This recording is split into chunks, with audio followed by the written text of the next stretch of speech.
देश के प्रधानमंत्री नरेंद्र मोदी और अमित शाह के ऊपर राहुल गांधी के द्वारा अभद्र टिप्पणी की गई है, जिसके बाद आज भाजपा के लोग जो है आज बड़ी संख्या में मोहन नगर थाने पहुंचे हुए हैं और राहुल गांधी के ऊपर एफआईआर करने की मांग कर रहे हैं। क्या है पूरा विषय जानते जी, भैया बताइए।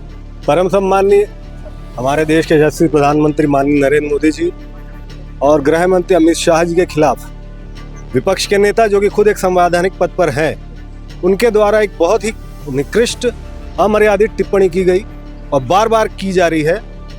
उसके विरोध में हम सब यहाँ एकत्रित हुए हैं दीनदयाल उपाध्याय मंडल दुर्ग के अध्यक्ष बंटी चौहान के नेतृत्व में, और हम लोग की मांग है पुलिस विभाग से, प्रशासन से कि इनकी राहुल गांधी के ऊपर एफआईआर दर्ज कर कठोर से कठोर कार्रवाई की जाए। दरअसल क्या है कि मानसिक दिवालियापन घोषित करना पड़ेगा राहुल जी को।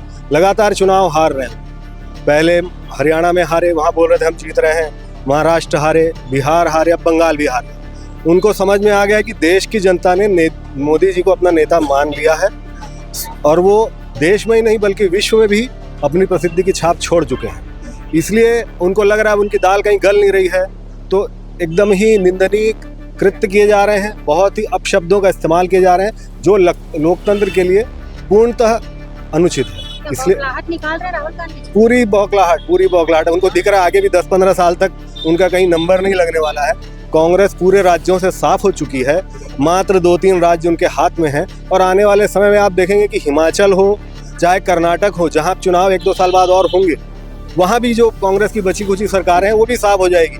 उसी डर और बौखलाहट से वो इस तरह का स्तरहीन बयानबाजी कर रहे हैं जो घोर निंदनीय है। मनीष सिंह भंडारी, जिला भाजपा वरिष्ठ सदस्य।